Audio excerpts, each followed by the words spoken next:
It's Gavin here, and I am doing nothing particularly fancy right now. I'm just out on cellular data doing some tests. Communications are always a huge problem, especially when we get into situations like what's happening right now down in Burns, Oregon with the Hammond Ranch.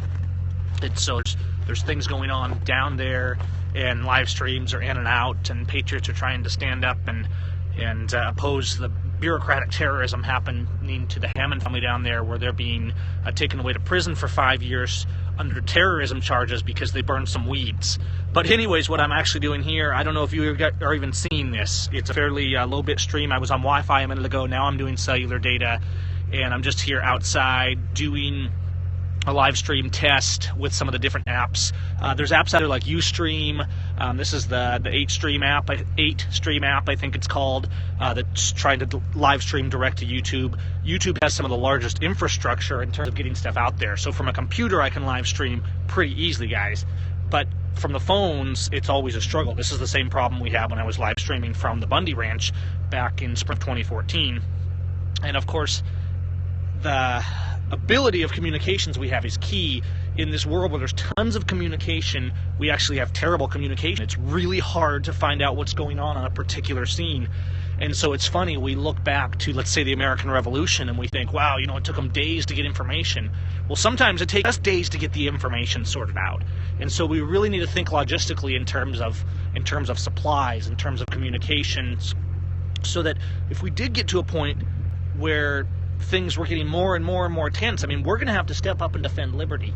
And we need to think in terms of whatever we're good at, I would say, communications or logistics or medical supplies. How can we help our neighbor? How can we love our neighbor? How can we show up and help people that are in need, that are being abused by government? America doesn't exist in what it truly stands for anymore, guys. Liberty's gone, and that doesn't mean we go fly off the handle, but it means we need to recognize the state our nation it is, the time that we're born into here and now. It's not an accident, and we have to step up and be prepared as much as possible. And so for me, I got my appeal to heaven. I'm going to get on my knees before God, and I'm going to ask for a refuge and liberty, but I'm also going to be prepared to help others and love my neighbor as much as possible, to communicate truth and try and override the noise, because we have so many distractions all the time happening out there.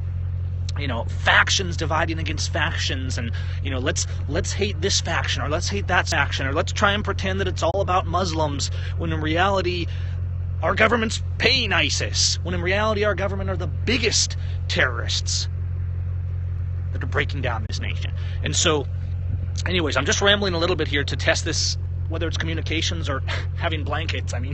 It's like 7 degrees out here. Can you imagine having a situation?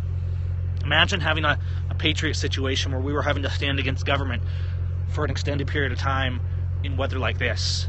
And then you can kind of go back and think about, well, this is what Washington faced at Valley Forge. People really were freezing to death and didn't have the resources and didn't have the logistics. So how can we be prepared? Make no mistake, America's falling. Liberty's already gone. The government has turned on us. The people in this nation need to recognize that. If you're a police officer, if you're in government, you need to realize you're going to have to make the choice at some point to turn against our corrupt government, because there's no walking in and saying, well, let's elect a better politician and fix it. Now, I'm not saying that we should rush to violence or anything like that. Bloody revolutions should be the last resort of principled, honorable men.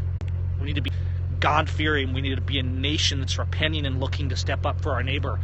But we also need to be honest about the state that we've let our nation come to, and be prepared to defend what's right, whatever comes.